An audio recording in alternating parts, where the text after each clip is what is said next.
সাংবাদিকদের উপর আবার আক্রমণ হয়েছে, ভীষণভাবে আক্রান্ত হয়েছে আমাদের সাংবাদিকরা। এদেরকে রড দিয়ে পিটিয়ে, মানে এদের পেছনে দুষ্কৃতিকারীরা ছুটতে ছুটতে ওদেরকে মেরেছে রড দিয়ে, মারাত্মক। যেটা কিছুক্ষণ আগে প্রণব বলছিল যে হিন্দি সিনেমাতে এরকম দেখা যায়। ঘটনা হচ্ছে যে অ্যাজ এ হোল শহরে যদি রাত্রিবেলা পুলিশ টহল থাকে বা অ্যাডমিনিস্ট্রেশন কখনো ঘুমাবে সেটা তো হতে পারে না। তো এই নিরাপত্তা যেভাবে সীমান্তে আমাদের প্রহরীরা জেগে থাকে, আমরা শহর গ্রামগুলি নিশ্চিন্তে থাকে, তেমনি করে রাত্রিবেলার আমরা অনেক রাত্রে যারা কাজ করে ফিরি, এটা আমাদের প্রতিনিয়ত আমরা দেখতে পাচ্ছি যে সেই অর্থে আমরা কিন্তু কখনো কোনো পুলিশ দেখতে পাই না। তো ঘটনা হচ্ছে এগুলি স্ট্রং হলে, অ্যাডমিনিস্ট্রেশনের এই জায়গাগুলি স্ট্রং হলে আমরা নিশ্চিন্তে কাজ করতে পারি, নিরাপদে কাজ করতে পারি।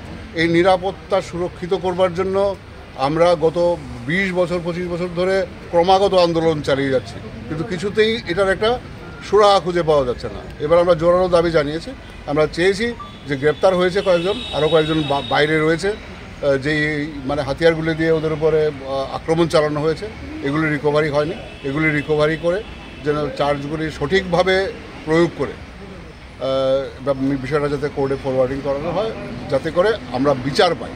We are here only for justice, we want justice. এবং এখন পর্যন্ত কী ব্যবস্থা নেওয়া হয়েছে? আমাদের কাছে একটা খবর আসে যে একজন সাংবাদিককে সিদ্ধি আশ্রম এলাকায় গত রাতে কিছু লোক মেরেছে। অ্যাকর্ডিংলি আমরা খবর পাওয়ার সাথে সাথে ইনকোয়ারি করি, আমাদের সাথে কমপ্লেনও আসে। সেই অনুযায়ী আমরা 6 জনকে এখন অব্দি ডিটেন করেছি, চলছে, ওদের ইন্টারোগেশন চলছে। আমরা একটা কেস রেজিস্টার করে আমরা অ্যাজ পার ল আমরা ওদেরকে কোর্টে ফরওয়ার্ড করি। মানে কী কারণে কেন মেরেছে, কি কিছু পাওয়া গেছে? এটা আন্ডার ইনভেস্টিগেশন, আমরা সেটা ইন্টারোগেশন করছি।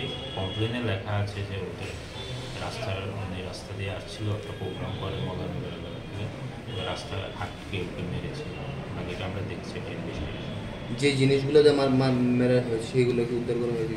এগুলো উদ্ধার করা হবে, আমাদের টিম গেছে, খুব তাড়াতাড়ি আমরা করতে হবে।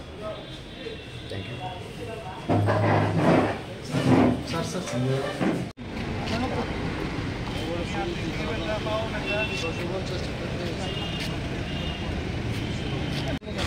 हाँ हाँ हाँ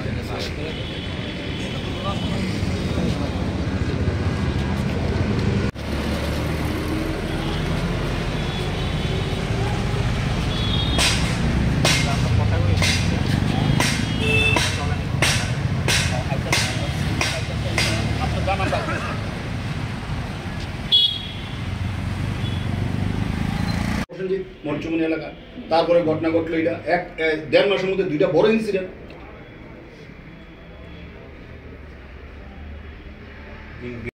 মানে দীর্ঘদিন ধরেই তো আপনারা জানেন, এর ক্লাইম্যাক্স চূড়ান্ত সময় পৌঁছিল যখন সুদীপ এবং শান্তনু হত্যা হলো।